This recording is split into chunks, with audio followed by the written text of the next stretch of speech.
Tingkatkan tekad, kuatkan hati. Negeri ini memanggilmu kawan. Belajar bergerak berbagi untuk negeri. Guru penggerak majukan pendidikan. Guru penggerak menghamba pada murid. Kreatif. Bismillahirrahmanirrahim. Assalamualaikum warahmatullahi wabarakatuh. Waalaikumsalam warahmatullahi wabarakatuh. Terima kasih Bapak Ibu telah menyediakan waktunya untuk bergabung mengikuti Zoom Meet ini. Di sini saya sama Bu Putri sebagai CGP Angkatan 8 dari SMP Negeri 8 akan memaparkan salah satu materi mengenai etos budaya positif di kalangan sekolah dan lingkungan. Nah, izin share screen dulu. Bentar.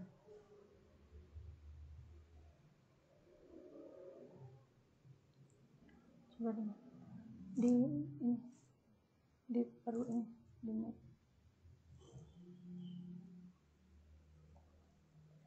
Nah, Bapak Ibu, yang akan kami sampaikan yaitu budaya positif, membangun budaya positif di sekolah dan lingkungan.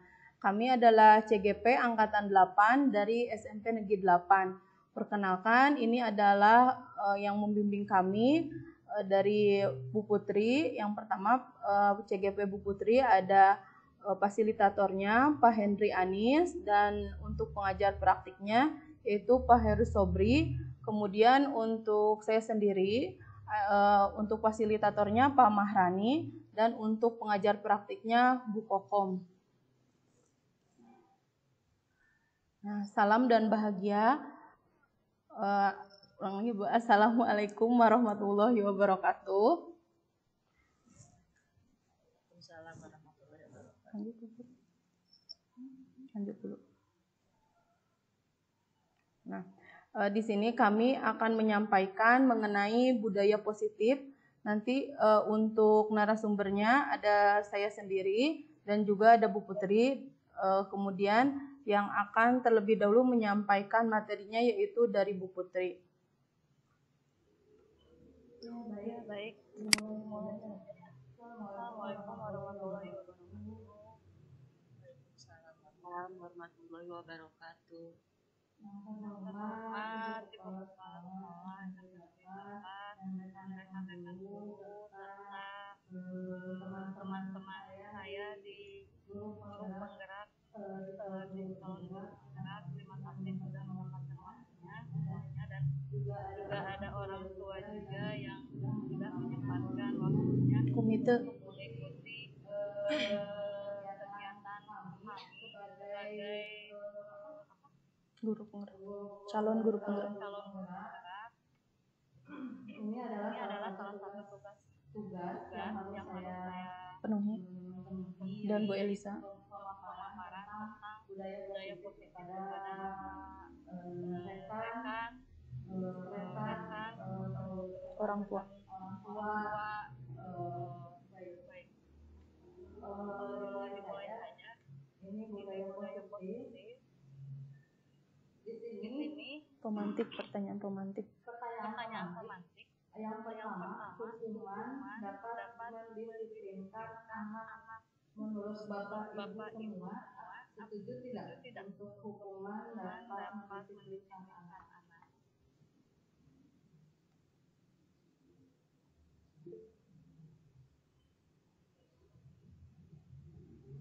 Dan yang kedua, di sini itu Pak Chandra ngangkat tangan. Oh iya.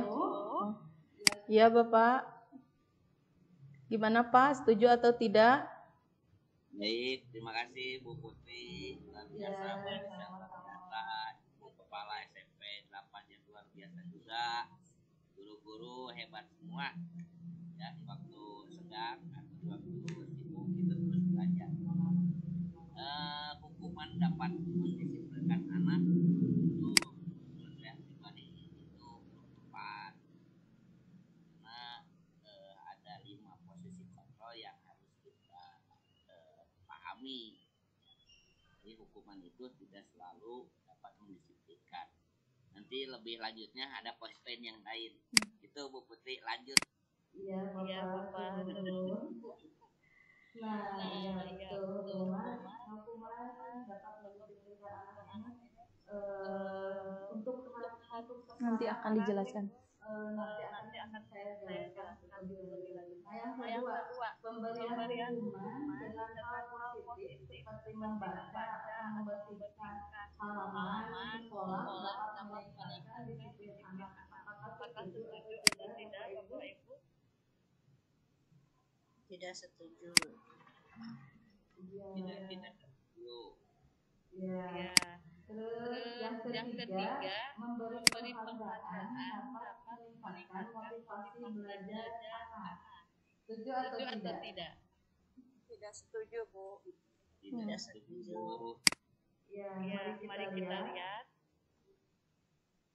Topik yang akan kami bahas. Di sini buat budaya positif kami akan menjelaskan disiplin positif dan nilai-nilai kebajikan terus teori motivasi, hukuman dan penghargaan dan juga restitusi, terus keyakinan telah, kebutuhan dasar manusia dan dunia virtualitas, 5 posisi kontrol yang tadi disebutkan Pak Caca, dan segitiga restitusi.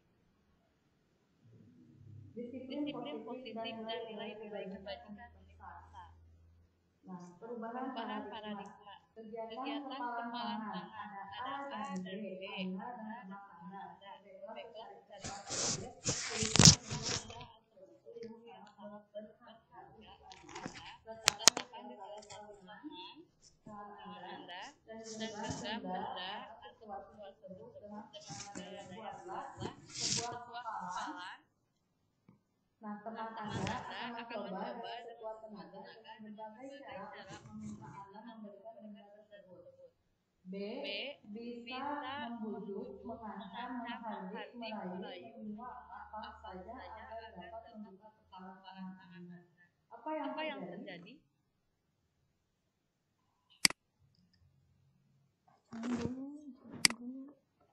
Coba Bapak Ibu apa yang akan terjadi? Bapak Ibu apa yang terjadi kalau misalnya ada hal Kasus tersebut. Yang terjadi tergantung sikap yang dilakukannya. Kalau dia membujuk, berarti mungkin bisa terbujuk ya. Contohnya, kalau dia mengancam, berarti kemungkinan besar akan terjadi kontrak ya sama lain. Kalau menyuap mungkin dia melepaskan, tapi dengan sesuatu yang dia harapkan ada timbal baliknya. Jadi bukan memberikan secara ikhlas apa yang dalam genggamannya. Mungkin seperti itu, Bu. Ya, terima kasih Bu. Coba yang lainnya ya. Lainnya coba ada. Yang lainnya Bu Reni. Oh, Bu Tiara gitu. Di situ ada. Tiara, Bu Arifa.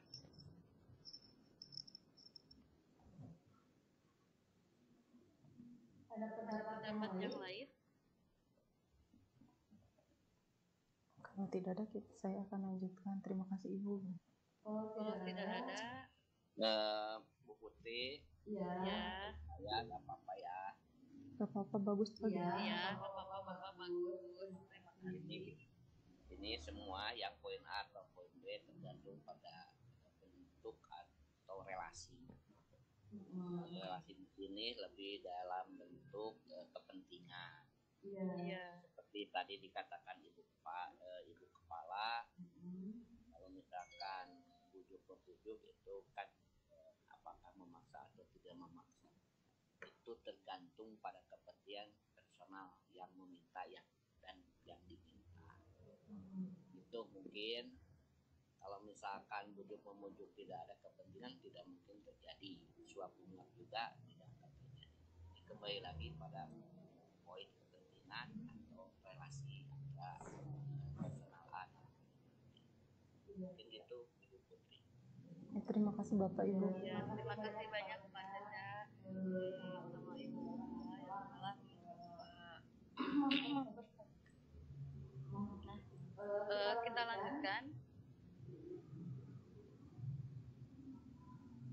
perubahan paradigma teori kontrol atau teori pilihan ilusi kontrol. Nah, di Nah, sini ini ilusi ilusi guru guru mengontrol mengontrol murid. murid.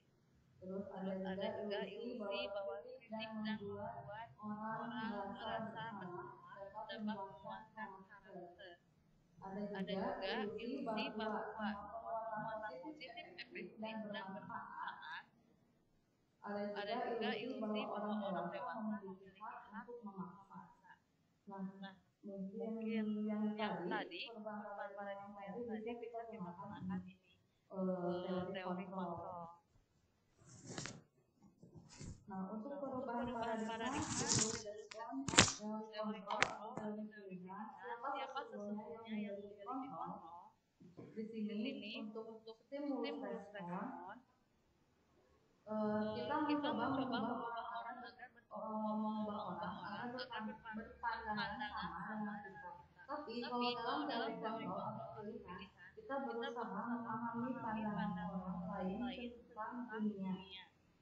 Nah, Nah, sekarang sekarang perilaku perilaku buruk buruk dilihat dilihat sebagai sebagai suatu suatu kesalahan. kesalahan. Tapi Tapi untuk untuk teori teori kontrol atau kontrol pilihannya, semua perilaku itu memiliki tujuan. tujuan. Untuk selanjutnya, orang lain bisa bisa mengontrol mengontrol saya. saya. Tapi Tapi untuk dari dari teori teori kontrolnya kontrolnya itu itu hanya Anda yang Anda bisa yang mengontrol mengontrol diri diri Anda. Anda. Tidak ada Tidak ada orang lain orang yang lain yang mengontrol mengontrol diri diri kita. kita. Nah, Nah, terus saya saya bisa bisa mengontrol mengontrol orang orang lain. lain. Tapi Tapi ternyata di ternyata dalam di dalam teori teori kontrol kontrol itu itu Anda Anda tidak bisa tidak bisa mengontrol orang lain. lain. Terus Terus pemaksaan ada pada ada saat saat dudukan gagal. Tapi dalam teori kontrol ini kolaborasi dan konsensus menciptakan pilihan-pilihan baru. Terus model berpikir menang atau kalah.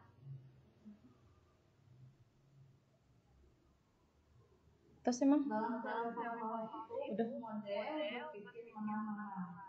Tuh, dari teori stimulus respon ke teori kontrol. Nah, di sini ada disiplin positif, teori kontrol atau teori pilihan itu menurut Dr. William Glasser, Anda tidak bisa mengontrol orang lain, hanya Anda yang bisa mengontrol diri Anda. Makna di sini belajar kontrol dari belajar kontrol diri mengenai kapasitas agar tercapai tujuan mulia yaitu sesuatu menjadi seseorang yang tak diinginkan berdasarkan nilai-nilai yang kita hargai. Nah, di sini juga ada semua perilaku memiliki tujuan. Terus ada juga model berpikir menang-menang, kolaborasi dan konsensus menciptakan pilihan-pilihan baru, dan ada juga realitas atau kebutuhan kita berbeda-beda. Kita berusaha memahami pandangan orang lain tentang dunia. Setiap orang memiliki gambaran berbeda. Nah, teori motivasi di sini ada motivasi intrinsik, yaitu untuk menghindari hukuman. Yang kedua, untuk mendapatkan imbalan yang tadi. Dan motivasi intrinsik itu untuk menghargai diri sendiri. Nah, nilai-nilai kebajikan universal, terus keyakinan, dan yang tadi kata Profesor yang positif kontrol itu yakni satu hukuman, satu penghukum, dua pembuat rasa bersalah, yang ketiga teman, yang keempat pemantau, yang kelima manajer. Dan yang tadi yang saya sebutkan sebagai 3 revolusi yaitu yang pertama menstabilkan identitas, yang kedua validasi kebutuhan, yang ketiga menyanyikan keyakinan. Jadi keyakinan. Nah, 5 Bu, di sini juga kita harus melihat 5 kebutuhan dasar manusia. Yang pertama yaitu bertahan hidup, penguasaan, kasih sayang dan rasa diterima, kesenangan, dan juga kebebasan. Itu disiplin positif menurut Dr. William Glasser.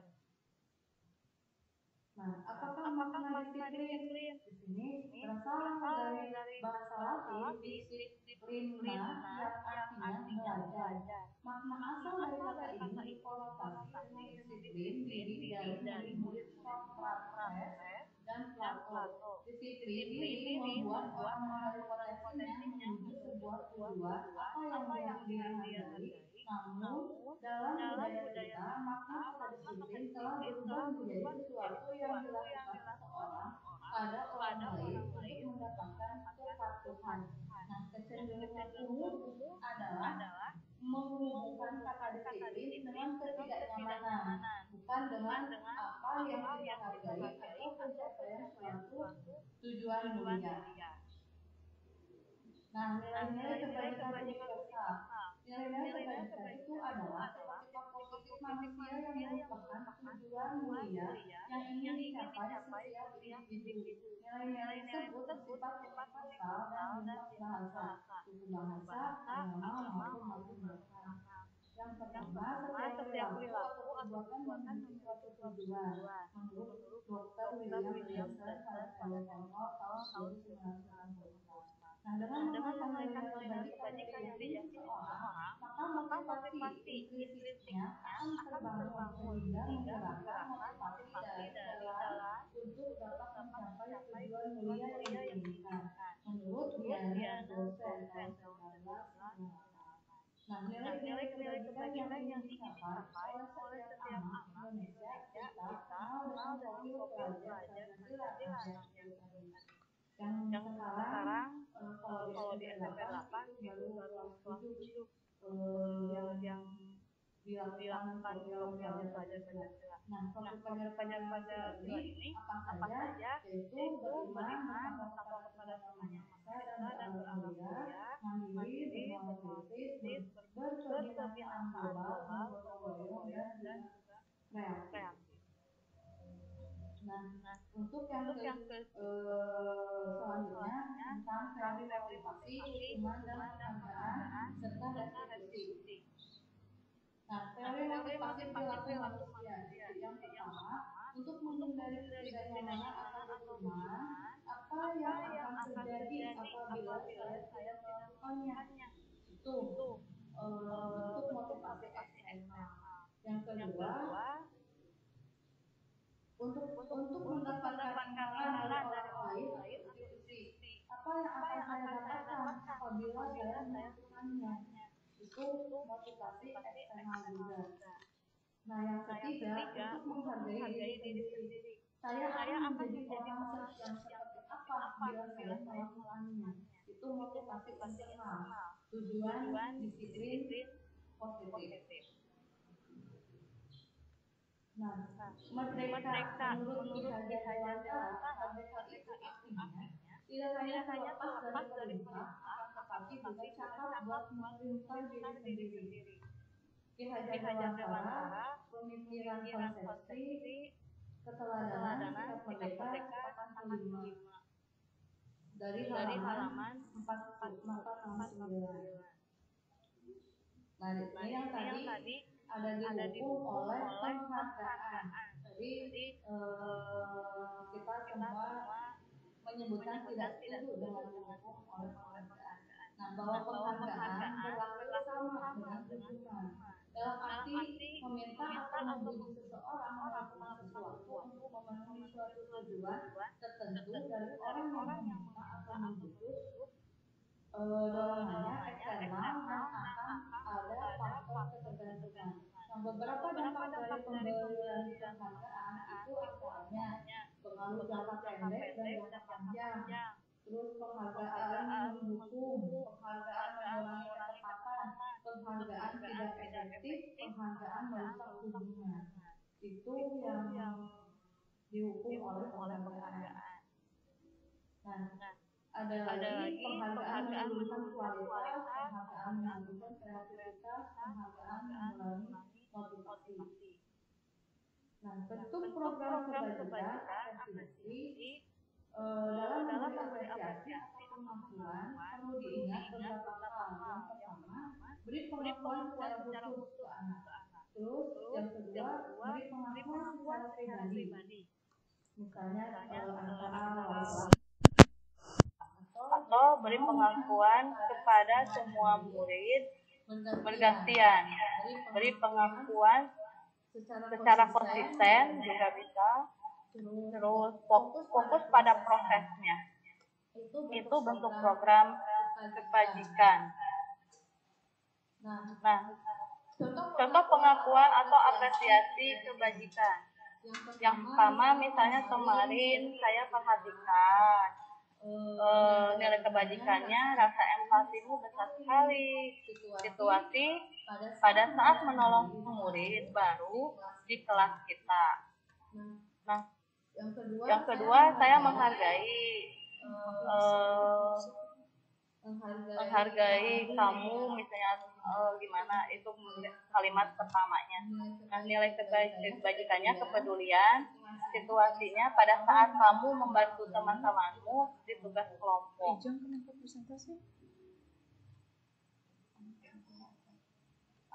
Atau misalnya terima kasih untuk bla bla bla. Nah, itu nilai apresiasi kebajikannya. Nah, di sini coba lihat tugas perbedaan hukuman dan konsekuensi menurut Bapak Ibu. Yang pertama, mencatat 100 kali di dalam buku kalimat. Di dalam buku kalimat. Saya tidak akan terlambat lagi karena terlambat ke sekolah. Menurut Bapak Ibu itu hukuman atau konsekuensi?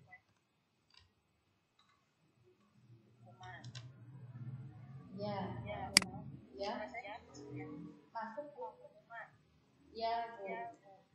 Terus kalau misalnya lari mengelilingi lapangan basket 2 kali karena terlambat hadir di sekolah, kira-kira itu hukuman atau konsekuensi?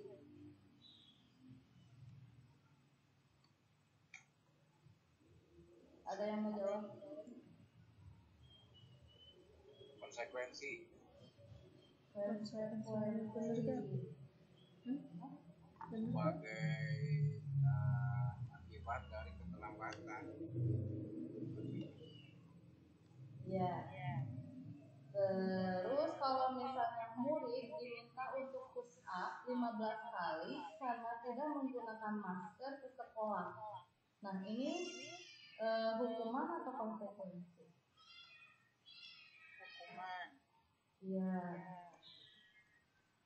Terus selanjutnya, menggantikan kertas tugas teman yang telah dicoret-coret. Hukuman atau konsekuensi, Bapak Ibu? Konsekuensi. Iya. Terus membersihkan tumpahan air di meja tulis karena tersenggol pada saat belajar. Hukuman atau konsekuensi? Konsekuensi. Yang lainnya kadang jatuh ya. Iya. Yang lain mana? Suaranya. Nah, di sini ada juga murid disuruh untuk mengenakan sepatu seharian di sekolah karena tidak mengenakan sepatu hitam. Nah, itu hukuman atau konsekuensi?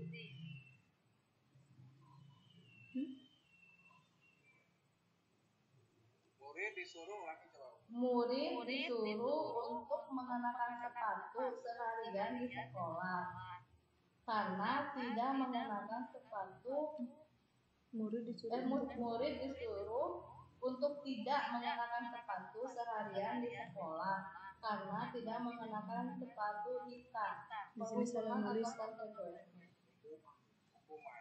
Hukuman, ya.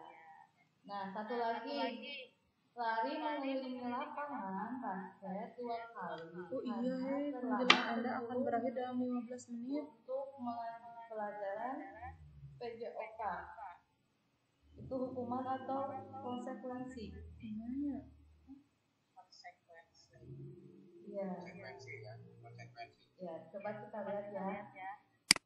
Ternyata yang pertama itu adalah hukuman yang mencatat 100 sekali di dalam buku kalimat, saya tidak akan keluar betul, itu hukuman.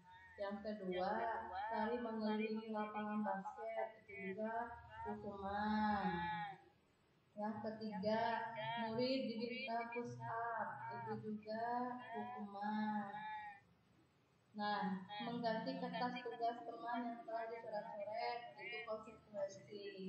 Membersihkan tumpahan air di meja tulis, itu konsekuensi.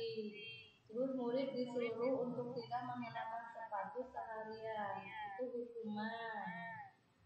Dan yang terakhir, lari mengelilingi lapangan basket, itu konsekuensi. Nah, tadi saya sebutkan apa itu restitusi. Restitusi itu adalah proses menciptakan kondisi bagi murid untuk memperbaiki kesalahan mereka, sehingga mereka bisa kembali pada kelompok mereka dengan karakter yang lebih kuat. Nah, restitusi juga merupakan proses kolaboratif yang mengajarkan murid untuk mencari solusi untuk masalah mereka dan membantu murid berpikir tentang orang seperti apa yang mereka ingin menjadi atau tujuan mulia dan bagaimana mereka harus memperlakukan orang lain. Itu menurut dosen 2004 tentang restitusi. Nah, di sini ada identitas gagal, berarti hukuman, dan ada identitas sukses atau disiplin, atau bisa juga konsekuensi atau restitusi. Nah, sesuatu yang menyakitkan, identitas gagalnya sesuatu yang menyakitkan harus terjadi. Konsekuensinya sesuatu harus terjadi, sedangkan restitusi merupakan pilihan. Terus tidak nyaman untuk murid atau anak untuk jangka waktu panjang. 13 menit lagi. Tidak nyaman untuk murid atau anak untuk jangka Bakal waktu parung. panjang. Nah, restitusi menguatkan untuk murid atau anak dalam jangka waktu panjang. Sedangkan hukuman, misalnya korban mendapatkan keadilan, konsekuensinya korban bisa diabaikan, restitusinya korban mendapatkan ganti. Terus murid atau anak akan disakiti, konsekuensinya murid atau anak dibuat tidak nyaman. Kalau untuk restitusinya murid atau anak mendapatkan penguatan. Kalau ada lagi perilaku pasif agresif meningkat kalau hukuman. Nah, kalau yang sekarang yang kita pakai itu konsekuensi bisa penguatan hanya bertahan dalam jangka waktu pendek dan restitusinya masalah terpecahkan. Terus untuk yang selanjutnya sistem tidak akan berjalan bila murid tidak takut. Kalau misalnya untuk yang sekarang konsekuensi memerlukan monitoring dan supervisi terus menerus dari dulu. Nah, restitusinya murid belajar tanggung jawab untuk perilakunya. Nah, kalau dulu kita hukuman berlaku hanya pada sebuah institusi, tidak berlanjut pada kehidupan nyata. Kalau konsekuensi, kalau yang sekarang membantu penerapan mengikuti peraturan dalam masyarakat, atau restitusinya fokus pada pemikiran masalah dalam jangka waktu panjang. Terus kalau misalnya hukuman itu peraturannya adalah kamu harus seperti itu. Kalau misalnya konsekuensi, apa peraturannya? Nah, jika kamu melakukannya, terima kasih. Kalau restitusi, apa yang kamu yakini? Apa yang bisa kamu lakukan untuk memperbaiki masalah ini? Itu yang ditanyakan Pak Ahmad. Terus kalau misalnya hukuman murid atau anak membaca peraturan. Kalau hukuman, kalau konsekuensi, kalau yang kita gunakan konsekuensi, murid atau anak menghormati peraturannya. Atau misalnya restitusi yang kita gunakan, murid atau anak akan menghormati dirinya dan orang lain. Jadi kita bisa memilih ya, kalau hukuman itu bagaimana, kalau konsekuensi itu netral, apa namanya?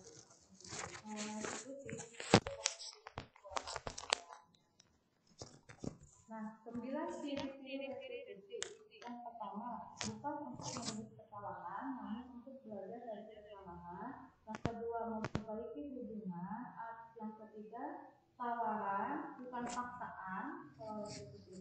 Yang keempat, restitusi menuntut ke dalam diri. Yang Yang kelima, restitusi mencari kebutuhan dasar yang mendasari tindakan. Keenam, restitusi diri adalah cara yang paling baik. Yang ketujuh, restitusi fokus pada karakter bukan tindakan. Yang kedelapan, restitusi fokus pada solusi. Yang kesembilan, restitusi mengembalikan murid yang berbuat salah pada kelompoknya. Nah, selanjutnya tentang keyakinan kelas akan dijelaskan oleh Ibu Elisa.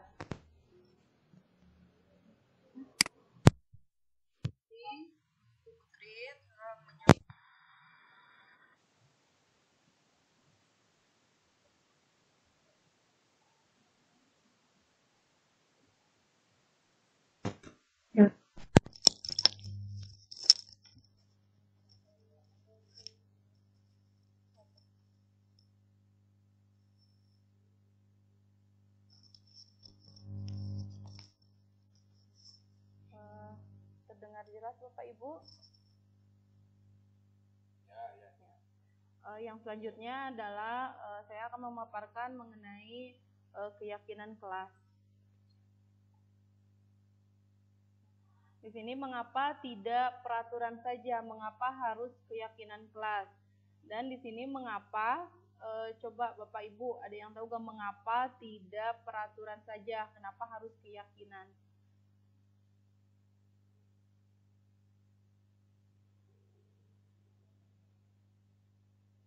Ada yang tahu Bapak Ibu kenapa tidak peraturan, bedanya peraturan sama keyakinan?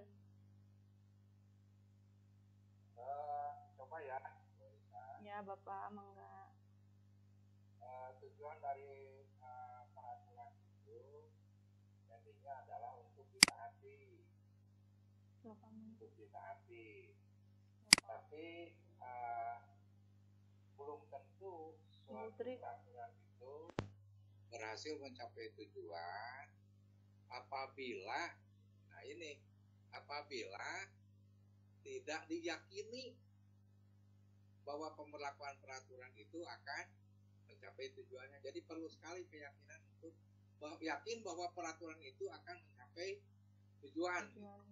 Ya, terima kasih Bapak. Terima kasih. Nah, ini salah satu pertanyaan contohnya mengenai mengapa kita memiliki peraturan harus menggunakan helm bila mengendarai kendaraan roda 2. Di situ peraturan atau keyakinan?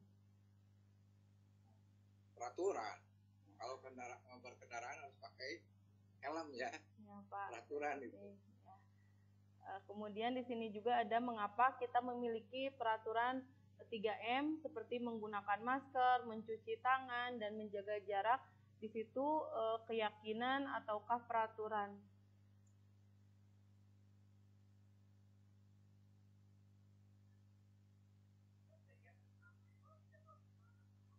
Yang lainnya coba ada agak Bapak Ibu. Assalamualaikum. Waalaikumsalam Bapak.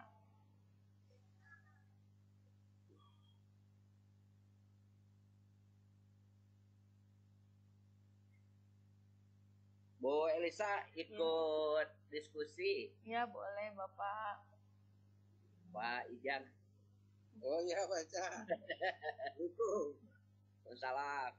Mengapa tidak peraturan saja? Mengapa harus keyakinan kelas? Jadi menurut pendapat saya peraturan itu ada untuk menertibkan atau biar tertib. Kemudian kenapa harus keyakinan? Keyakinan itu kan sesuatu yang keluar dari diri kita sendiri. Jadi peraturan ada tetapi keyakinan tidak ada, itu tidak akan jalan. Misalkan mengapa kita harus tertib berlalu lintas, kemudian kenapa kita harus pakai helm? Tertib tetapi keyakinannya tidak ada, itu akan tidak selamat juga. Jadi beririsan juga antara tertib dengan keyakinan yang keluar dari dalam diri sendiri. Jadi kalau ditingkatkan, ini peraturan, ini keyakinan. Jadi peraturan itu akan jalan bila keyakinannya memadai. Kemudian yang lain pun sama. Mengapa kita harus 3M? Biar selamat, biar sehat. Kemudian mengapa peraturan datang tepat waktu pada saat menutup pelatihan? Karena kalau telat pasti akan merubah sesuatu yang menjadi keyakinan semua kelas itu. Ya, terima Mungkin kasih itu, Bu Bapak. Ya, terima kasih Bapak. Nah, benar untuk di sini ya benar kata Pak Cica tadi, untuk mendukung motivasi intrinsiknya sendiri, kembali ke nilai-nilai dan keyakinan-keyakinan lebih menggerakkan seseorang dibanding mengikuti serangkaian peraturan-peraturan. Jadi kadang peraturan masih bisa dilanggar ya, tapi kalau sudah mengikuti keyakinannya, berarti pasti diikuti. Selanjutnya, Bu. Nah, di sini untuk budaya positif, peraturan kelas itu ada di lingkaran paling dalam. Yang pertama itu dari budaya positifnya dulu, kemudian lingkungan positifnya dulu, kemudian keyakinan kelas, barulah peraturan kelas. Nah, di sini yang mana yang merupakan keyakinan kelas? Terlihat gak Bapak Ibu, di sini ada dari TK Dharma Wanita Persatuan. Di sini ada kesepakatan kelas, datang tepat waktu, mengucapkan salam, menjaga kebersihan sekolah, berdoa sebelum dan sesudah kegiatan, aktif dalam pembelajaran dan tertib. Untuk kesepakatan kelasnya, di sini kami guru dan murid yang saling menyayangi. Yang kedua, kami murid yang sangat semangat belajar, dan kami murid yang peduli dengan teman-teman. Ya, yang mana yang keyakinan kelasnya? Ini kan kesepakatan kelas. Untuk keyakinan kelasnya, kira-kira yang mana Bapak Ibu?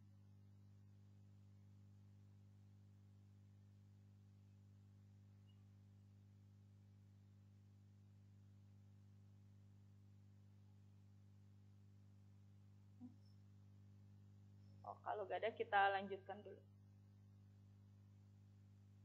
Nah, di sini ada kegiatan pendalaman mengenai keyakinan kelas menggunakan tabel T dan Y. Di sini untuk hormat, di sini T dan Y itu di sini ada sebelah kiri. Itunya nggak tampak PPT-nya. Nah, ini. Nah, ada Pak. Ya. Untuk sebelah kiri itu terlihat, untuk sebelah kanan yang pertama ada yang terdengar paling atas untuk hormat, kemudian sebelah kirinya terlihat, sebelah kanannya berperilaku. Untuk bekerja sama juga di sini sebelah kirinya kami hormatnya itu kami meyakini bahwa sangat penting untuk menghormati semua orang dan barang milik orang lain. Kemudian untuk bekerja di sini kami meyakini bahwa sangat penting untuk kerja segala pekerjaan atau mengikuti kegiatan yang telah ditugaskan. Kemudian untuk diterima dan dimiliki, kami meyakini bahwa sangat penting untuk merasa diterima pada suatu kelompok dan saling peduli satu dengan yang lainnya.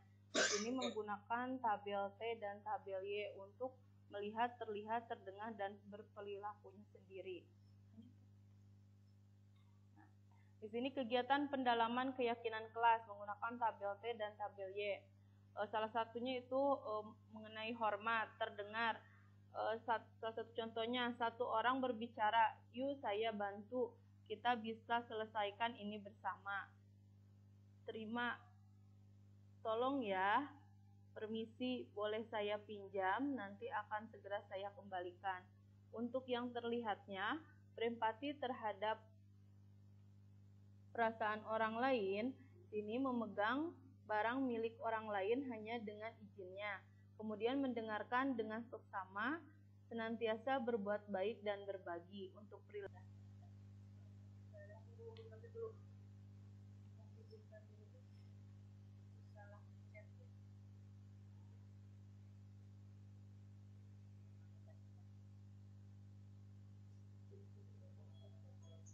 Lanjut aja lah, dari tabel itunya dilanjut aja.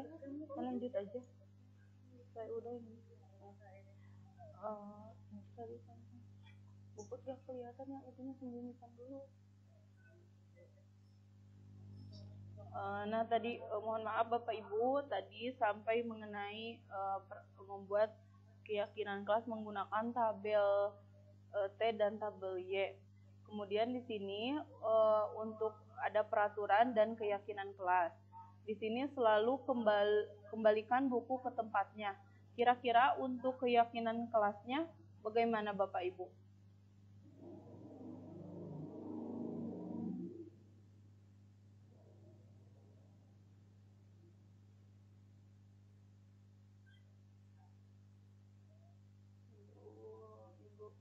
Bapak belum pada gabung.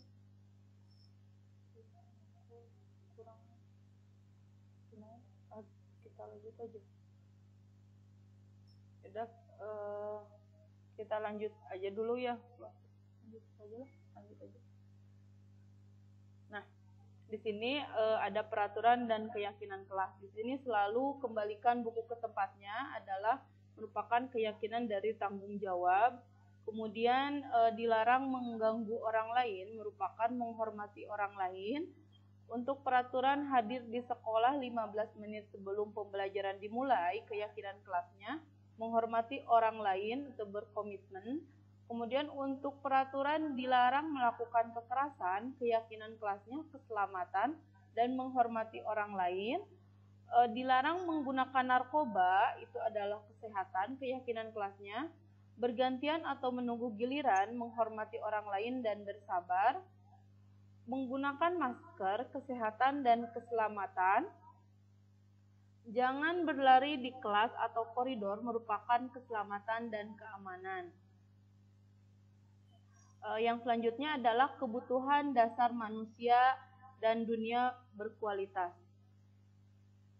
Nah, kebutuhan dasar manusia itu ada 5 Bapak Ibu. Yang pertama itu adalah kasih sayang dan rasa diterima.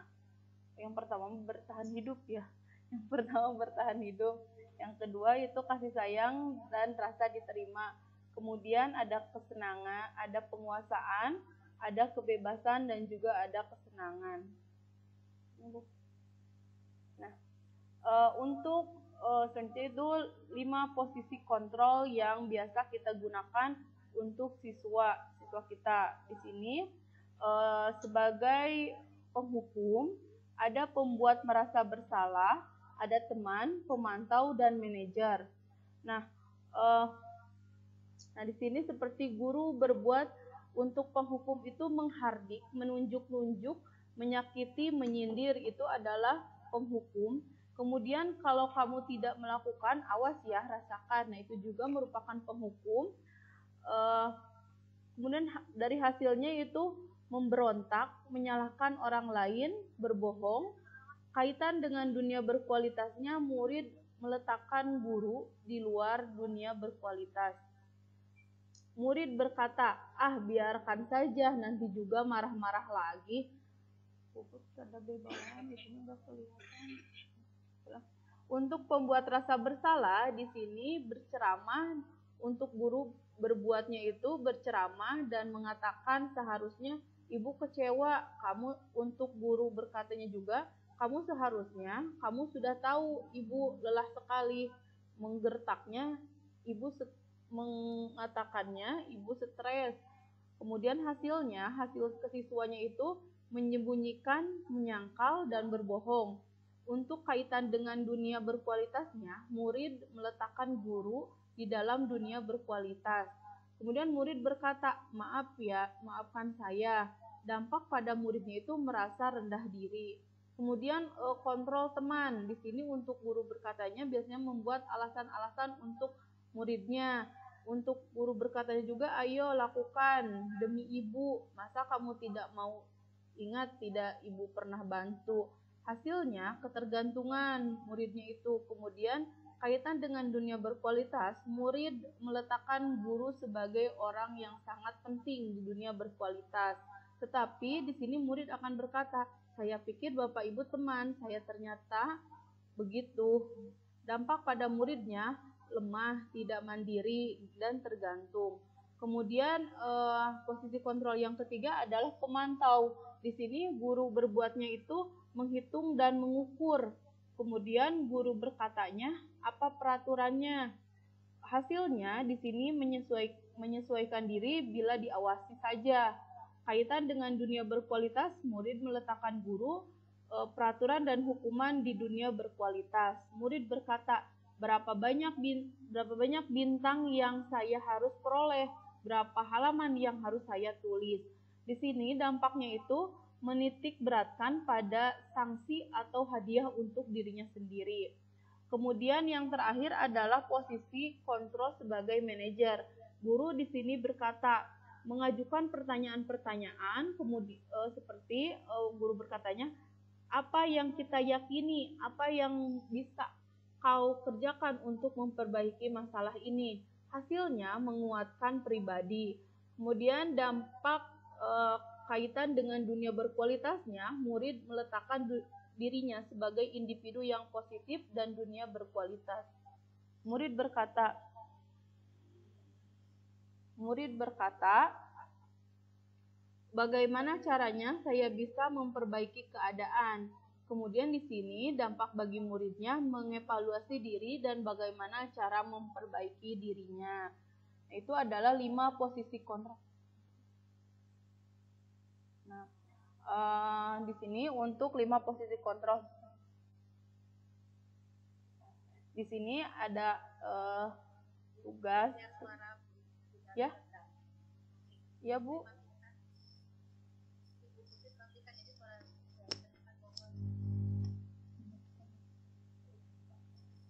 Op. Ya, mohon maaf Bu, soalnya ini dalam satu ruangan.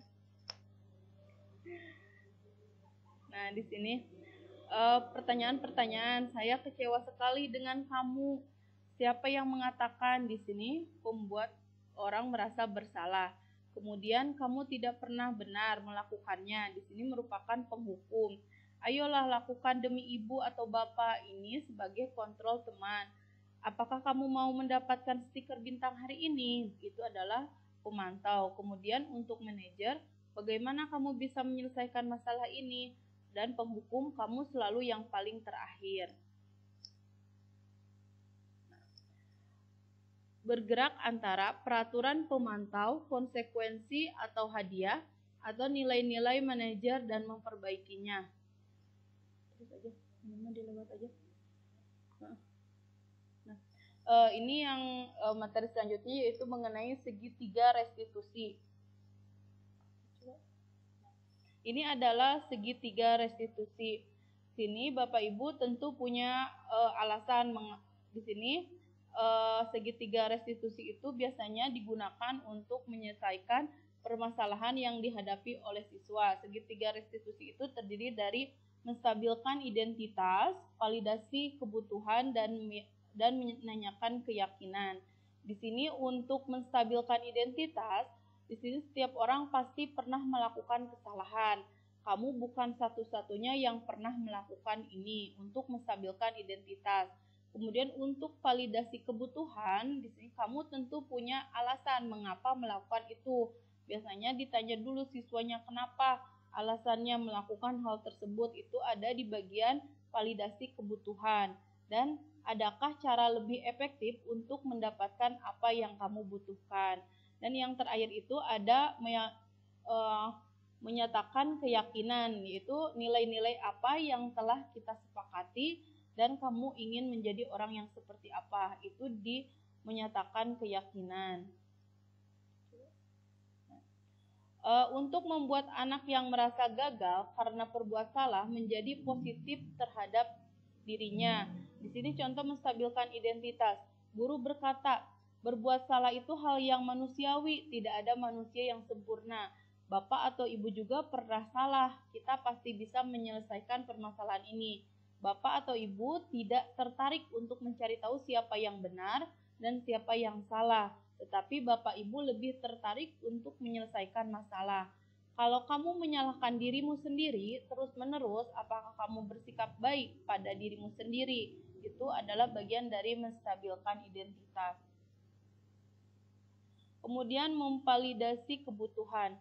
Membantu murid mengenali basic need atau kebutuhan dasar yang ingin dipenuhi ketika melakukan kesalahan itu. Pada dasarnya, setiap tindakan manusia tujuannya adalah memenuhi kebutuhan dasar. Apakah itu penguasaan, kebebasan, kasih sayang, dan rasa diterima, kesenangan, atau bertahan hidup. Di sini guru berkata, kamu bisa saja kan melakukan hal yang lebih buruk tapi kamu tidak melakukannya kan? Kamu pasti punya alasan mengapa melakukannya. Apa yang penting bagi kamu? Kamu boleh tetap berusaha menjaga sikap itu, tapi tambahkan sikap yang lain, yang baru. Maukah kamu belajar cara lain untuk mendapat yang kamu butuhkan tanpa harus memukul? Apakah kamu bisa melakukan dengan lebih baik besok hari? Nah, itu merupakan bagian dari validasi kebutuhan. Nah, yang terakhir adalah dari segitiga diskusi menanyakan keyakinan. Anak melihat kesalahan yang dihubungkan dengan norma sosial dan nilai-nilai yang mendasari manusia berinteraksi dengan orang lain. Misalkan guru berkata, apa nilai yang kita percaya di kelas atau sekolah kita? Nilai-nilai universal apa yang telah kita sepakati? Kelas yang ideal itu yang seperti apa sih? Kamu ingin jadi anak seperti apa? Apa yang kamu rasakan ketika kamu melakukan itu? Kamu menjadi orang yang seperti apa?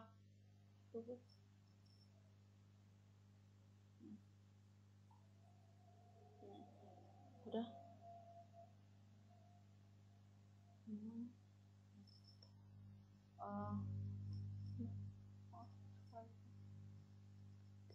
Mungkin itu Bapak Ibu pemaparan materi dari kami.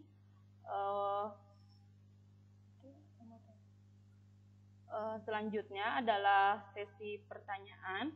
Apakah ada pertanyaan Bapak Ibu? Kurang dari 8.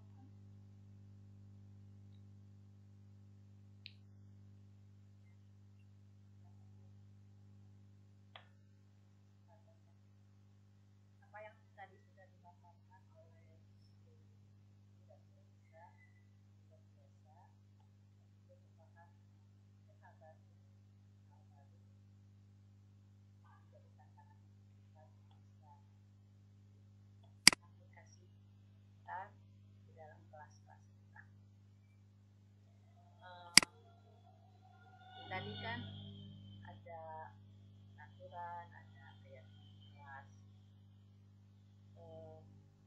Yang saya ingin tanyakan dari apa yang sudah disampaikan tadi, tantangan apa yang Bu Elisa dan Bu Putri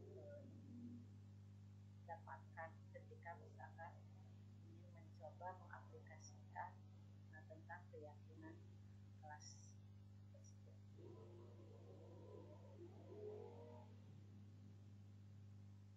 Ya, terima kasih Ibu. Mau ditampung dulu? Ada lagi Bapak? Bapak belum ada suaranya Pak Caca?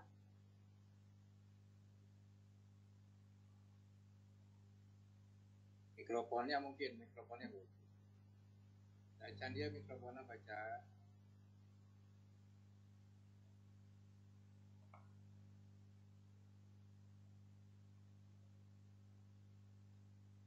Bu Elisa bapaknya. Mangga Pak. Ya. Ya. Kemudian kita tadi belajar peraturan, kemudian keyakinan untuk diterapkan di kelas. Sebetulnya ini kan kalau menurut Bapak semacam istilah baru ya, karena sebelumnya juga kan jauh sebelumnya kita menerapkan seperti tata tertib siswa gitu di kelas itu atau tata tertib kelas. Kira-kira menurut Bu Elisa perbedaannya di mana atau sama persis gitu antara kesepakatan yang kita buat kemudian meyakini siswa dan yang selama ini sudah berlaku yaitu tentang tata tertib siswa di kelas. Itu ya penjelasannya. Makasih Bapak. Apakah ada lagi satu penanya lagi ya Bu Putri? Kalau tidak ada, kami jawab dulu pertanyaan. Iya Pak Caca? Ya, mangga Bapak. Waalaikumsalam. Pertanyaan, bila ini masalah keyakinan dan keyakinan dan tata tertib yang tadi. apabila dua-duanya itu antara peraturan dan keyakinan itu dua-duanya itu tidak sinkron, apa yang akan dilakukan oleh Bu Elisa dan Bu Putri di satuan Pak itu apa aja lah. Ya. Terima kasih ya. Ya Pak, terima kasih juga. Nah, izin menjawab, boleh dari Ibu Putri dulu, yang dari belum tantangan apa yang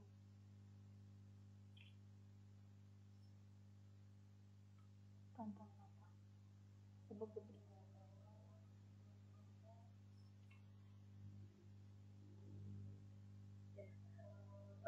Baik, saya akan menjawab dari Ibu Kepala ya. Ini tantangan apa yang didapatkan saat melakukan keyakinan kelas?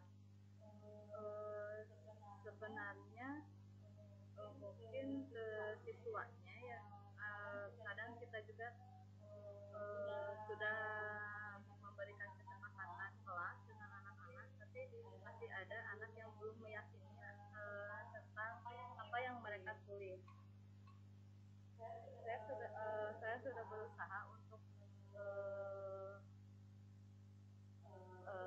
menjelaskan ke anak-anak tentang peraturan kelas dan keyakinan kelas itu berbeda. Kalau peraturan itu yang kami buat, kalau keyakinan itu harus diyakini kalian.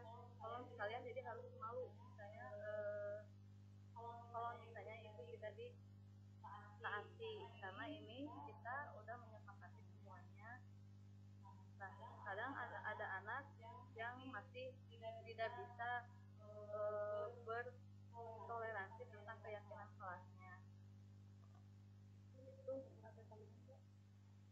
untuk dari saya, Ibu, untuk setelah melakukan keyakinan kelas atau aksi nyatanya di keyakinan kelas itu sebenarnya tantangannya ada. Yang pertama itu tantangan dari siswanya sendiri. Nah, karena mungkin siswa itu sudah tertanam misalkan mengenai tadi peraturan atau tata tertib. Jadi kalau misalkan melanggar, otomatis mereka harus misalkan didenda atau harus ada hukuman gitu kalau misalkan melanggar hal tersebut.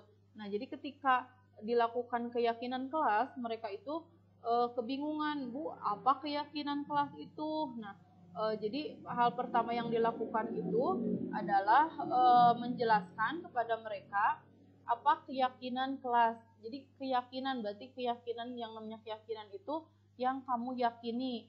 Kemudian setelah dibuat keyakinan kelasnya sudah ada, nah mereka itu masih bilang gini, lalu Bu, kalau misalkan kita melanggar, apakah ada hukuman? Misalkan contohnya gini, tidak melakukan piket kelas. Bu, kalau tidak melakukan piket kelas berarti didenda ya 1.000 katanya gitu. Nah, di situ juga saya bagaimana ya kalau misal ya kan tidak ada hukuman gitu. Nah, lalu saya jelaskan kepada mereka, nah ini tuh kan yang kalian buat sendiri. Ketika kalian sudah meyakini hal tersebut itu salah, lalu kalian langgar, apa yang kalian rasakan? Nah, ada dari anak itu yang jawab, gak enak Bu perasaannya, jadi gak ini Bu, gak ada perasaan yang gak enak lah gitu intinya. Nah, berarti kalau gak enak berarti kamu harus melakukannya atau tidak? Tidak Bu, berarti kalau melakukannya kamu melanggar. Nah, iya melanggar. Jadi Bu, tapi Bu masih ada nanya lagi, Bu bagaimana kalau misalkan, kan jadi kalau gitu mah bebas aja Bu, katanya nggak ada hukuman gitu, jadi nggak ada seperti tadi harus bayar, ada hukuman poin gitu. Jadi seperti itu ada tantangannya sih Bu dari siswanya. Dan tapi itu alhamdulillah sudah dijelaskan lagi bagaimana untuk peraturan kelasnya, dan diusahakan, kalau menurut saya waktu pertama kali ketemu itu masih Bu kan nggak ada, sekarang mah nggak ada denda, jadi nggak apa-apa kalau misalkan ini juga gitu. Nah, masih ada anak yang nyeleneh bilang seperti itu, tetapi lama-kelamaan saya terus ketika setiap pagi itu ke kelas diucapkan lagi, coba sebutkan 3 keyakinan kelas yang sudah kalian buat gitu. Udah diterapkan belum keyakinannya? Nah, lama-kelamaan mungkin yang tidak melakukannya pun akan diingatkan sama temannya dan merasa tidak enak. Dan alhamdulillah ada beberapa yang sudah mengikuti keyakinan itu. Itu sih yang pertama untuk keyakinan kelasnya. Nah, kemudian untuk selanjutnya tantangannya juga selain dari siswanya itu, karena mungkin yang menerapkannya belum semuanya ya Bapak Ibu, jadi yang menerapkan keyakinan kelas itu, jadi masih ada yang belum, misalkan masih ada yang kalau tidak piket masuk poin atau apa. Nah, akhirnya mereka itu bilang, Bu, kelas itu mah kalau gak piket teh ini dah Bu, mendingan itu, jadi pada nurut. Nah, itu juga sih sebenarnya jadi tantangan, tapi tantangan juga buat kita berdua untuk mengajak rekan-rekan yang lainnya untuk melakukan keyakinan kelas gitu Bu, untuk tantangan yang kita hadapi ketika melaksanakan aksi nyatanya. Tuh Bu. Apa ada yang mau menambahkan dari yang lain? Mangga ada yang... Ya, terima kasih atas tanggapannya. Artinya bahwa pemahaman tentang apa itu keyakinan kelas masih terus harus dikuatkan, khususnya untuk siswa. Mana dengan rekan sejawat tentunya itu tugas kita semua, bahwa kita harus bisa menggerakkan teman-teman untuk bisa memiliki pemahaman, sehingga ketika kita akan melaksanakan keyakinan kelas dengan prosedur yang sudah tadi disampaikan, suatu saat insya Allah akan menjadi paham, akan bisa dilaksanakan. Tantangan tentunya harus menjadi motivasi untuk khususnya Bu Putri dan Bu Elisa, harus tetap konsisten menerapkannya, sehingga ketika melihat nanti ada perubahan di kelas Bu Elisa dan Bu Putri, akan menjadi menggerakkan kelas-kelas yang lainnya. Terima kasih. Ya, Terima Ibu. ada lagi penambahan dari yang lain? Mungkin Bapak Ya, masukannya keyakinan kelas di sekolah di SMA Pak bagaimana? Terima kasih, ini sering aja ya. Iya Pak. Ya, biar saling melengkapi aja. Kalau misalkan banyak salahnya, mohon dilengkapi. Terima kasih Bu Elisa, Bu Putri. Jadi sebetulnya ini keyakinan kelas itu adalah kecil. Karena mainan di kelas anak-anak, tetapi ini adalah model yang harus ditiru juga oleh kita, oleh guru-guru bisa dalam pendidikan. Untuk apa? Keyakinan, visi dan misi. Apabila guru-gurunya udah kompak, kemudian satu napas atau satu server, tentu visi dan misi kedepannya untuk sekolah manapun bahkan paling unggul di antara sekolah yang lain. Biasanya kita hanya visi misi itu biasanya hanya membuat kemudian dibiarin, kemudian refleksinya pun ada yang 2 tahun 3 tahun padahal sudah tidak sesuai dengan kontrak yang ada. Ini adalah contoh baik, contoh yang harus kita diteruskan, dirawat, kemudian ditunjuk kembangkan untuk kemajuan kita sendiri.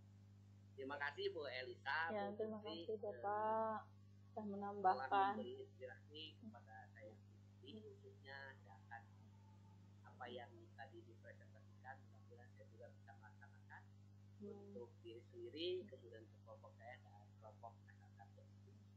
Terima kasih Bapak. Kita bermula dari keyakinan diri sendiri, keyakinan kelas, keyakinan kelompok guru, keyakinan satuan pendidikan, keyakinan terus, keyakinan kedinasan, COVID.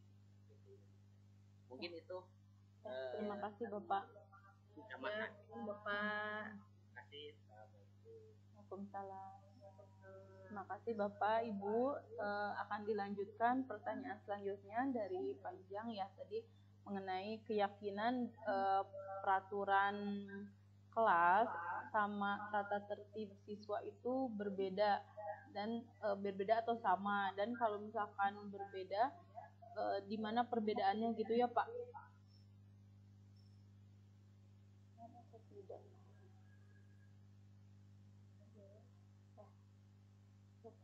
Bapak akan dijawab dulu terlebih dahulu oleh Bu Putri. Kalau menurut saya emang ada perbedaannya ya Pak ya, antara keyakinan kelas, peraturan, dan tata tertib siswa. Nah kalau keyakinan itu dibuat oleh seluruh siswa dan gurunya. Kalau peraturan yang membuat itu gurunya atau yang ada di sekolah. Nah kalau tata tertib siswa kan sama kayak peraturan ya, yang membuatnya itu guru dan kesiswaan yang ada di sekolah. Itu perbedaannya Bapak mungkin. Kalau keyakinan itu kan berarti harus di anak-anak yang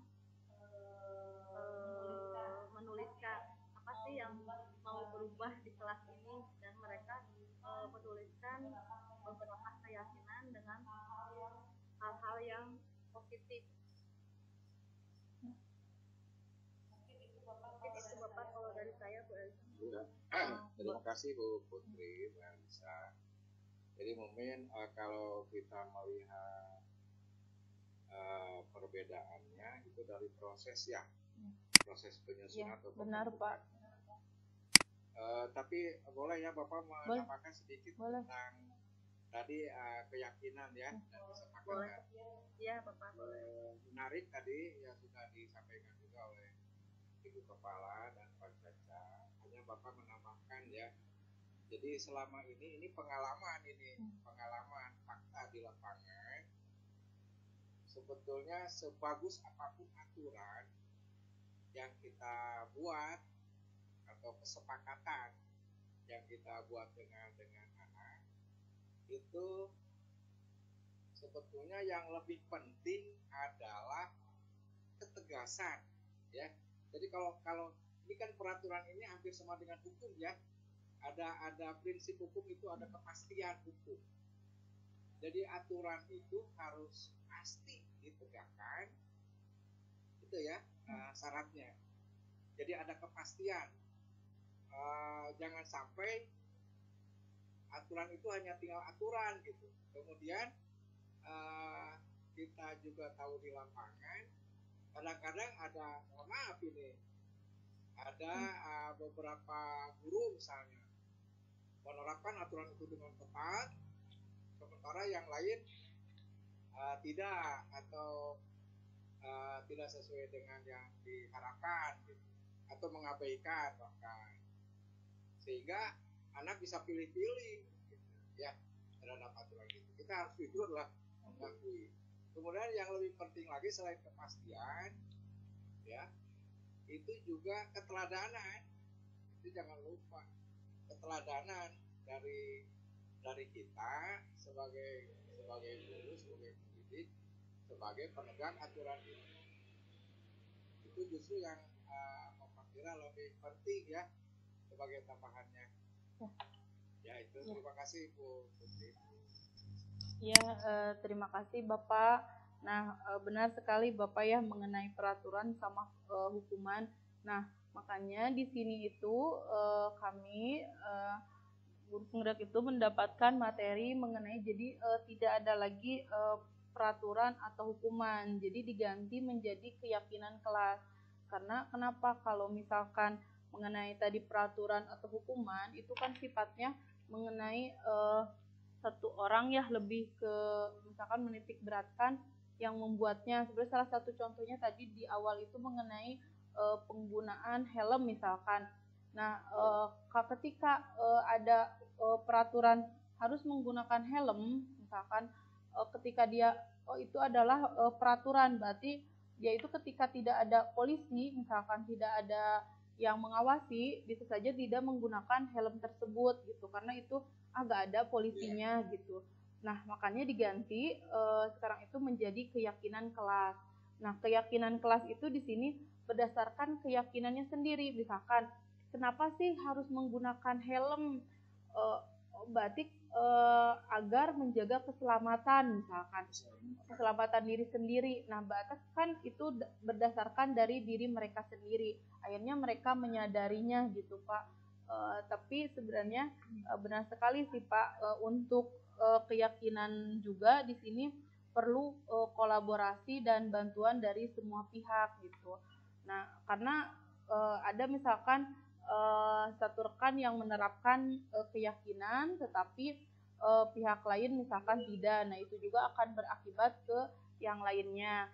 Nah, untuk di sini tadi menambahkan juga beda gak? Iya, beda untuk peraturan sama keyakinan itu. Karena di sini keyakinan itu Bapak dibuatnya itu bersama-sama.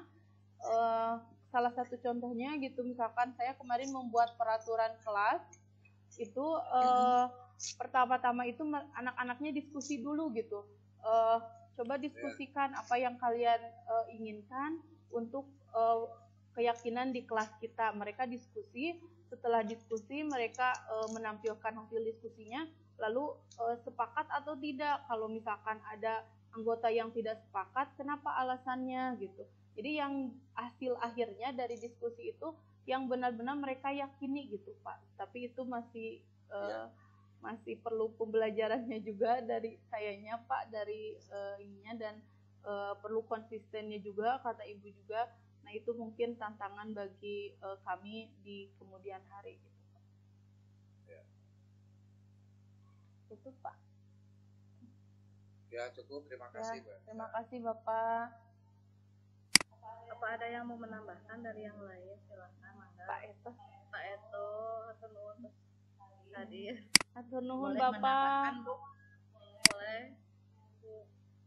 Ya, kan untuk membuat kesepakatan dan keyakinan kelas kita bisa berangkat dari peraturan ya, supaya anak-anak tidak merasakan perbedaan yang terlalu jauh. Jadi dari peraturan yang sudah ada, yang sudah pernah dipahami, nah itu bisa diarahkan menjadi kesepakatan, dari kesepakatan menjadi keyakinan kelas dengan menggunakan tadi yang tabel Y, tabel T gitu ya. Jadi anak-anak paham bahwa peraturan ini bisa menjadi suatu keyakinan. Seperti peraturan tadi menggunakan helm, kan awalnya peraturan menggunakan helm, tetapi ketika sudah menjadi keyakinan keselamatan, maka dia tidak lagi berpikir ada polisi atau tidak kan, karena sudah sampai keyakinan bahwa itu adalah keselamatan. Jadi kita bisa berangkat dari peraturan yang sudah atau tata tertib yang sudah pernah ada, kemudian diarahkan supaya menjadi kesepakatan dan keyakinan. Terima kasih Ibu atas tambahannya. Yang selanjutnya akan menjawab pertanyaan dari Pak Caca. Bapak mudah-mudahan bisa menjawab ya Pak. Enggak, Bu Putri.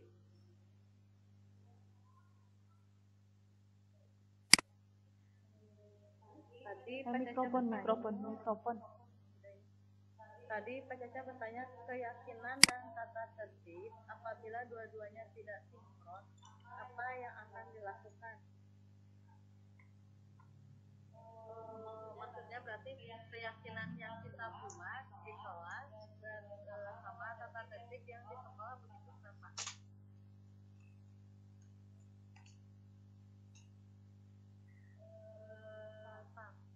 Nah, kan kami sebelum melakukan keyakinan kelas ini sebenarnya kami menyampaikan tata tertib dulu yang sekolah. Nah, baru kita diskusikan dengan anak kira-kira keyakinan kelas atau kesepakatan kelas yang kita ambil dari ini menurut kalian apa yang bisa diperbaiki di kelas ini, kita sangkut pautkan dengan tata tertib. Jadi disinkronkan dulu sebelum ke keyakinan kelas gitu. Kemarin saya sama anak-anak kayak gitu. Nah, mereka memilih salah satu dari tata tertib di sekolah, maka tata tertib di sekolah kita modifikasi lagi ke yang lebih meyakinkan anak biar mereka jadi positif gitu.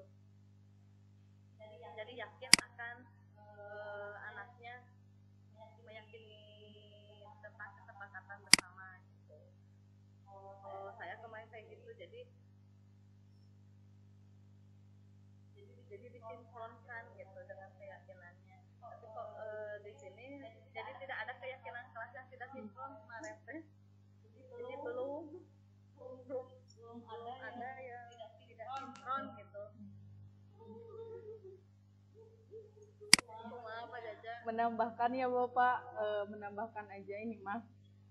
Tadi benar kata Bu Kepala ya.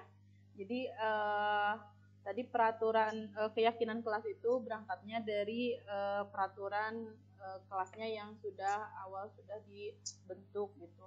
Nah, bagaimana jika ada yang tidak sinkron gitu, misalkan ada salah satu yang tidak sinkron. Nah, mungkin itu di misalkan kalau saya, karena saya kolaborasinya yang terdekat dulu, misalkan ya ditanyakan dulu ke Bu Putri, Bu Putri apakah keyakinan ini bisa diterima gak ya kira-kira misalkan gitu. Jadi berdiskusi dulu dengan rekan sejawat saya. Nah, setelah misalkan coba didiskusikan lagi sama yang lain. Nah, mungkin saya nanti akan tanya lagi ke bagian kurikulumnya, misalkan Pak ini bisa gak kalau dimasukkan misalkan di ininya, atau ke bagian kesiswaan. Jadi mungkin nantinya akan ada, kalau tidak sinkron itu ada kolaborasi dengan rekan sejawat yang lain, mungkin gitu Pak. Mungkin itu bisa menambahkan. Apa ada yang lain mau menambahkan? Menambahkan Bu Putri. Ya, boleh Bapak, boleh. Pertanyaannya menarik. Mohon tidak mustahil ya di lapangan akan ada keyakinan yang kita buat dengan siswa bertentangan dengan tata tertib atau aturan. Mungkin saja ada terjadi. Misalnya lah, contoh kecil, kita mengharapkan setiap keyakinan yang kita buat atau kesepakatan itu kan ada semacam hukuman atau ada istilahnya tadi konsekuensi ya Pak ya, atau restitusi lah. Yang jelas yang akan kita tanamkan ketika kesepakatan itu tidak dilaksanakan, kan ada semacam punishment untuk siswa. Contoh kecil misalnya, ketika anak tidak mengerjakan PR, misalnya, ada guru yang biasanya memberikan hukuman push up misalnya, atau dengan suruh ke depan kelas menyanyi atau apa gitu kan, lari misalnya, atau ada nih dulu pernah terjadi ada yang tidak mengerjakan tugas, sanksinya itu berupa materi atau uang. Ada itu kan pola ya untuk menerapkan semacam kesempatan kepada siswa. Nah, ini jelas hal-hal seperti ini mungkin akan ditolak oleh siswa ketika kita merumuskan keyakinan kepada siswa. Siswa tidak mungkin akan menghindari ya sanksi-sanksi semacam itu. Nah, makanya bagus, saya kira menarik jawaban dari Bu Elisa tadi. Penting sekali untuk dilakukan komunikasi, koordinasi, kolaborasi dengan rekan guru. Dan induknya itu kan karena sumber dari keyakinan atau kesepakatan itu kan tetap peraturan atau tata tertib sekolah secara umum gitu. Jadi selaraskan dengan itu. Jadi mungkin itulah tahap pertama. Ketika misalnya ada keyakinan atau kesepakatan yang bertentangan, sangat penting tadi komunikasi, kolaborasi dan koordinasi dengan teman sejawat, dan yang lebih penting lagi itu pimpinan ya. Kepimpinan harus ada rekomendasi dan izin dari pimpinan, saya kira itu tambahannya Bu Elisa. Terima kasih. Ya, terima kasih Bapak atas tambahannya. Bapak, Ibu. Pak Dosna, mohon. 15 menit lagi. Mohon. Peto tamian atau peto? Mangga Bapak, nambihan. Punten namina dianggap Bapak. Etos kerja ya, etos channel. Bu Putri, Iya, Bu Bapak. Elisa,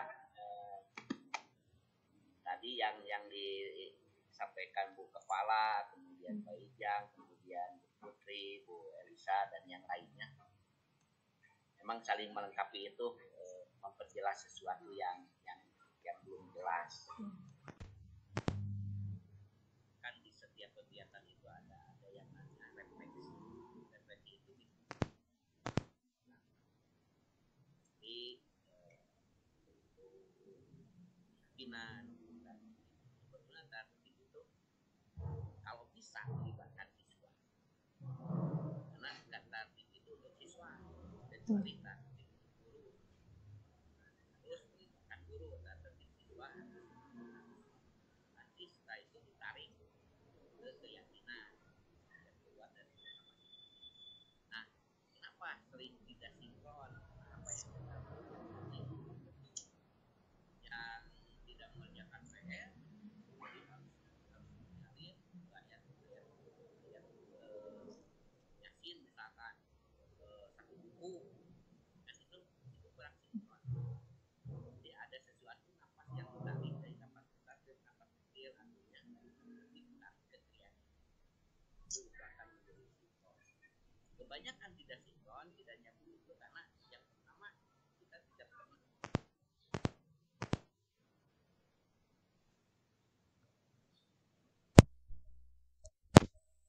Tadi Bu Elisa, tidak ada kolaborasi. Ini masa tes siswaan ditangani oleh kurikulum. Misalkan dalam masalah siswa. Kemudian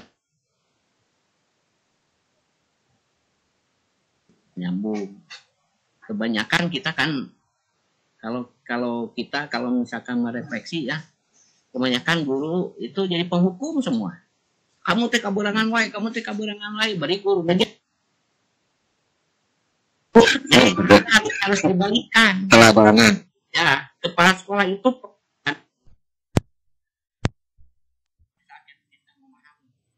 jangan pernah siswa, bukan jangan ada kejadian siswa paling pagi di sekolah, tapi security paling siang. Apalagi misalkan pimpinan paling terakhir, kecuali misalkan ada tugas-tugas apa yang harus diketuai oleh semuanya. Itu merupakan kata Pak Ijang keteladanan. Kemudian ada ketegasan juga. Ketegasan mungkin akan berjalan apabila keyakinannya pun sudah mulai keluar lah dari setiap personil, memperkuat satuan pendidikan, memperkuat satuan-satuan kelas. Itu mungkin yang penting komunikasi. Ya. Sehebat apapun peraturan, sehebat apapun kegiatan kelas, kalau tidak dikomunikasikan, akan gagal. Ya. Itu mungkin tambahan aja. Ya, terima kasih Bapak. Udah tutup.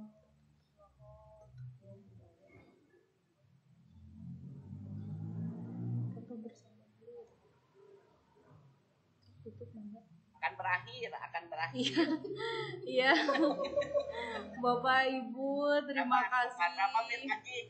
Ya, terima kasih atas waktunya, telah meluangkan waktunya Sama-sama. Ya, mendengarkan pemaparan kami. Semoga apa yang kami sampaikan dapat bermanfaat di Bapak Ibu. Nah, mohon maaf juga bila di pemaparannya ada yang kurang paham atau ada kesalahan dari pemaparan kami. Mohon dimaklum, kami juga masih dalam tahap pembelajaran juga. Terima kasih juga kepada kelompoknya Bu Putri yang telah banyak bergabung ya Bapak Ibu. Terima kasih telah dukungannya juga. Terima kasih untuk SMP 8 juga. Terima kasih buat komite juga dan rekan-rekan juga. Terima kasih. Semoga kita sama-sama untuk dapat mengembangkan SMP Negeri 8 ke arah yang lebih baik lagi, membudayakan budaya positif bagi gurunya juga bagi siswanya. Makasih.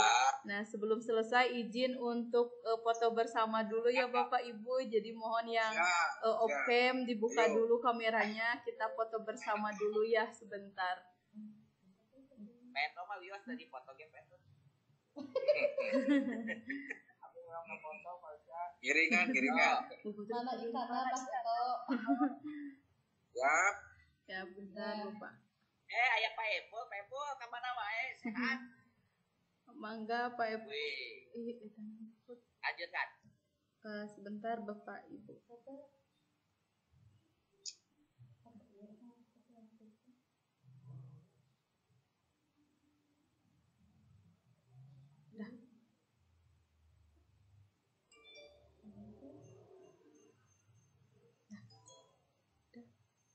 Kenapa off? Kenapa jadi off? Ya. Up. Koneksi dari ya. Kami we ini kan kamu Elsa. Ya, koneksi jaringannya Bapak. Terima kasih. Di sini. 1 2 3. Ya. Oke, 1 2 3 ganti gaya. Semangat. Ganti lagi. Literasi. Bagus sekali gayanya semua. Literasi. 1 2 3. Awas, semangat. Atur nuhun Bapak Ibu, boleh izin. Oke, atur nuhun. Ya, sama-sama. Assalamualaikum warahmatullahi wabarakatuh. Sukses semua. Amin. Pamit ya. Ya, Assalamualaikum. Waalaikumsalam. Salam. Mangga Pak Caca, mangga. Ya, Pak. Pak Caca, Atur nuhun Bapak. Ya. Sukses. Ya. Ayo be, kemana wae Pak?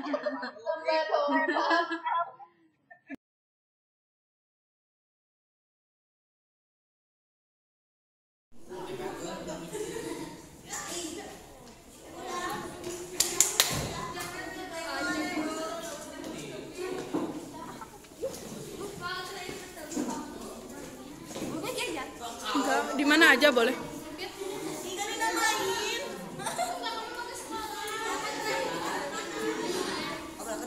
Sini tempel. Pakai lem.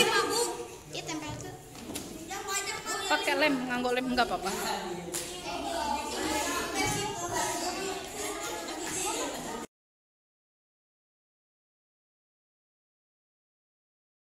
Assalamualaikum, permisi Bu. Ibu mau aja saya. Waalaikumsalam. Iya betul. Silakan duduk Serina. Serina, tadi Ibu dapat laporan dari guru BK kalau akhir-akhir ini Serina sering terlambat datang ke sekolah. Benar atau tidak? Iya Bu. Seingat Serina, sudah berapa kali Serina telat masuk sekolah? Seingat saya sudah 6 kali Bu. Oh, sudah 6 kali ya? Iya Bu. Nah, menurut Serina, terlambat datang ke sekolah sehingga tidak ikut apel pagi, tidak mengikuti pelajaran di jam pertama, itu kesalahan bukan? Iya Bu. Nah, baik Serina, berbuat kesalahan itu manusiawi banget ya, tapi pasti melakukan kesalahan. Nah, yang terpenting kita bisa belajar dari kesalahan itu dan mau memperbaiki kesalahannya. Setuju atau tidak? Iya Bu, saya setuju. Nah, kalau setuju kita cari solusinya sama-sama ya. Iya Bu. Nah, Serina, dalam bulan ini kamu tidak masuk atau telat sekolah berapa kali tadi? 6. 6 kali. Nah, sering terlambat itu tidak mengikuti apel, tidak mengikuti jam pertama. Nah, itu karena apa kira-kira? Akhir-akhir ini Sarina sering banget begadang Bu. Karena nonton film movie di rumah, jadi kurang tidur, akhirnya bangun siang. Serina ingat gak keyakinan kelas yang kita sepakati? Ingat Bu. Nah, kalau misalnya nih terlambat datang ke sekolah, sesuai dengan keyakinan kelas kita belum? Belum. Nah, kalau gitu menurut Serina, keyakinan kelas yang mana yang Serina langgar? Disiplin Bu. Menurut Serina, disiplin itu penting atau tidak untuk Serina? Penting Bu. Nah, Karena dengan disiplin membuat Serin bisa datang ke sekolah lebih awal dan lebih menghargai waktu. Nah, betul sekali Serina, karena menghargai waktu itu sangat penting dan tentunya sangat bermanfaat buat kita. Sama halnya kita menghargai orang-orang yang ada di sekitar kita. Tugas-tugas bisa tidak menumpuk dan kita juga bisa melatih rasa kepedulian kita. Ya Bu, saya menyesal sudah sering datang terlambat ke sekolah dan tidak mengikuti apel pagi. Nah, sikap meminta maaf itu sudah merupakan sikap yang bagus. Kalau begitu, menurut Serina, apa yang akan Serina lakukan agar tidak terlambat lagi sekolah? Saya akan usahakan tidur lebih awal Bu, tidak nonton TV lagi sampai larut malam sehingga bisa bangun lebih pagi. Nah sekarang Serina sudah menemukan solusinya ya. Sudah tidak terlambat lagi datang ke sekolah. Dan setelah itu ibu akan coba menghubungi orang tua Serina biar bisa mengingatkan supaya mereka bisa membangunkan Serina lebih awal agar tidak datang terlambat ke sekolah. Nah sekarang Serina silahkan kembali ke kelas. Silahkan kerjakan tugas-tugas yang ketinggalan selama 6 hari terakhir ini. Ya Bu, sekali lagi Serina minta maaf ya Bu, izin ke kelas sekarang. Assalamualaikum. Waalaikumsalam warahmatullahi wabarakatuh. Semangat Serina. Ya.